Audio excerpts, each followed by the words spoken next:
Video স্ক্রিনে আপনারা যে পোস্টার ডিজাইনটি দেখতে পাচ্ছেন, আজ আমি আপনাদের সাথে এই পোস্টার ডিজাইনটির পিএলপি ফাইল শেয়ার করব এবং এই পোস্টার ডিজাইনটি কিভাবে আপনার মোবাইল দিয়ে কাস্টমাইজ করে নিজের ছবি ও নাম ব্যবহার করে একটি নতুন পোস্টার ডিজাইন করবেন সেটাও দেখাবো।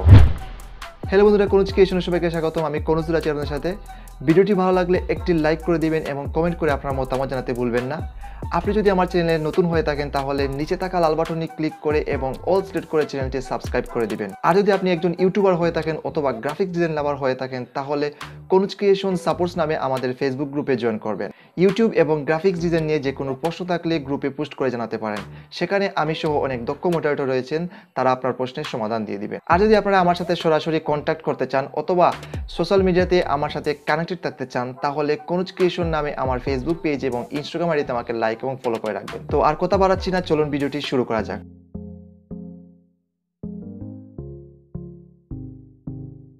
পিএলপি ফাইল ডাউনলোড করার জন্য প্রথমে চলে যাবেন যে কোনো ব্রাউজারে। তবে আমি আপনাদেরকে বলবো ক্রোম ব্রাউজারটি আপনারা অ্যাভয়েড করে অন্য যে কোনো ব্রাউজার ইউজ করবেন। পিএলপি ফাইলটি ডাউনলোড করার আগে আপনাদেরকে একটি গুরুত্বপূর্ণ কথা বলতে চাই, সেটা হলো আপনারা এই ভিডিওটি সম্পূর্ণ ভালোভাবে দেখবেন, কোনো স্কিপ না করে সম্পূর্ণ দেখবেন। কারণ আপনারা যদি সম্পূর্ণ ভালোভাবে না দেখেন তাহলে এই পিএলপি ফাইলটি বা এই পোস্টার ডিজাইনটি আপনারা ভালোভাবে কাস্টমাইজ করতে পারবেন না। কারণ এই পোস্টার ডিজাইনে আমি অনেক এলিমেন্ট ব্যবহার করেছি যেগুলো যদি আপনারা ভিডিও দেখে না শিখেন তাহলে আপনারা প্রপারলি ইউজ করতে পারবেন না। সো আপনারা এই ভিডিওটি সম্পূর্ণ ভালোভাবে দেখবেন। তারপর আপনারা সার্চ বারে টাইপ করবেন কোনুজ, তারপর স্পেস দিয়ে ক্রিয়েশন, কোনুজ ক্রিয়েশন লিখে আপনারা বা টাইপ করে সার্চ করার পর আপনারা নিচে দেখতে পাবেন konuj.com। আপনারা konuj.com-এর নিচে কোনুজ ক্রিয়েশন বড় করে লেখা দেখতে পাবেন, সেখানে ক্লিক করবেন। তারপর আপনারা এইরকম একটি সাইটে চলে আসবেন, কোনুজ ক্রিয়েশন ওয়েবসাইটে। আপনারা প্রথমেই এই পোস্টার ডিজাইনটি দেখতে পাবেন, মানে 15 আগস্টের যে পোস্টার ডিজাইন সেটা আপনারা প্রথমেই দেখতে পাবেন।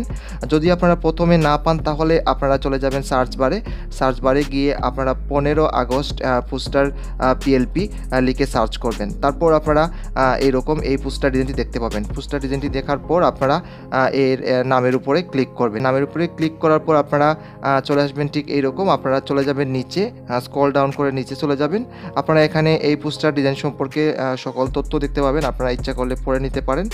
তারপর আপনারা নিচে এসে ডাউনলোড বাটনে ক্লিক করবেন। ডাউনলোডে ক্লিক করার পর আপনাদেরকে 12 সেকেন্ড অপেক্ষা করতে হবে। 12 সেকেন্ড অপেক্ষা করার পর এই পিএলপি ফাইলটি অটোমেটিক্যালি ডাউনলোড হয়ে যাবে। আপনারা এখানে এই পোস্টার ডিজাইনের ইউজার পারমিশন সম্পর্কে দেখতে পাবেন, সেটা পড়ে নেবেন। যদি আপনাদের পিএলপি ফাইলটি অটোমেটিক্যালি ডাউনলোড না হয় তাহলে আপনারা এখানে ছোটো করে দেখতে পাবেন ডাউনলোড এনিওয়ে। আমি এখানে জুম করে দেখিয়ে দিচ্ছি। ডাউনলোড এনিওয়েতে ক্লিক করবেন। ডাউনলোড এনিওয়েতে ক্লিক করার পর এরকম ডাউনলোডের বাটন চলে আসবে, আবার আপনারা ডাউনলোডে ক্লিক করবেন। তারপর ক্লিক করার পর ডাউনলোড শুরু হয়ে যাবে। পিএলপি ফাইল কিভাবে আপনার মোবাইলে ওপেন করবেন অথবা আপনার পিক্সেলবে ইউজ করবেন সেটা যদি আপনি না জেনে থাকেন তাহলে ডেসক্রিপশনে কিভাবে পিএলপি ফাইল ইউজ করতে হয় সেটা নিয়ে একটি লিঙ্ক দিয়ে দিব। লিঙ্কে ক্লিক করে আপনারা এরকম একটি ব্লগ পোস্টে চলে আসবেন। ব্লগ পোস্টে আসার পর এখানে স্টেপ বাই স্টেপ কিভাবে পিএলপি ফাইল ইউজ করবেন সেটা নিয়ে আমি বিস্তারিত লিখে দিয়েছি, খুবই শর্ট এবং বিস্তারিত ভালোভাবে বুঝিয়ে দিয়েছি কিভাবে করবেন। আপনারা এই পোস্টটি পড়লে এবং স্ক্রিনশট দেখলে আপনারা পিএলপি ফাইল ইউজ শিখতে পারবেন। পিএলপি ফাইলটি ওপেন করার পর আপনারা ঠিক এইরকম দেখতে পাবেন। যদি আপনাদের পিএলপি ফাইলটি প্রপারলি মানে ভালোভাবে ওপেন হয় না, এরর দেখায়, অনেক সময় ব্ল্যাক হয়ে যায় অথবা রেড হয়ে যায়, তাহলে আপনারা এখান থেকে মাই প্রজেক্ট থেকে এই পিএলপি ফাইলটি যেটা আপনারা ওপেন করেছেন সেটা ডিলিট করে দিবেন। তারপর আপনারা এখান থেকে রিসেন্ট থেকে আপনারা এই পিক্সেলেবের অ্যাপসটি রিমুভ করে দিবেন। তারপর আবার ওপেন করে পিক্সেলেব ওপেন করে আবার ওপেন করবেন পিএলপি ফাইলটি।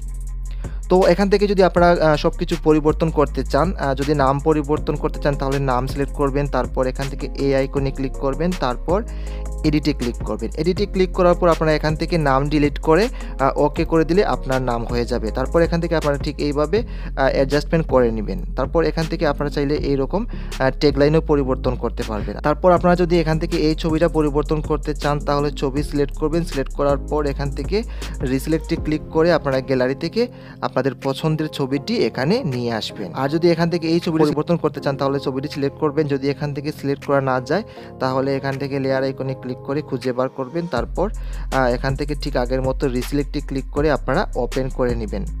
আর অবশ্যই আপনারা ছবি ইউজ করার আগে ফটোরুম অ্যাপ থেকে ছবির ব্যাকগ্রাউন্ড রিমুভ করে নেবেন।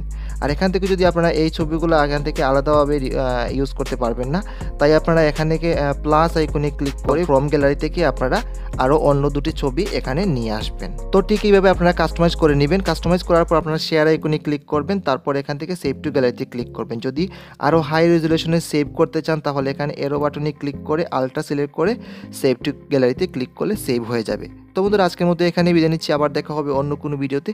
ততক্ষণ মতো ভালো থাকুন, সুস্থ থাকুন, টাটা।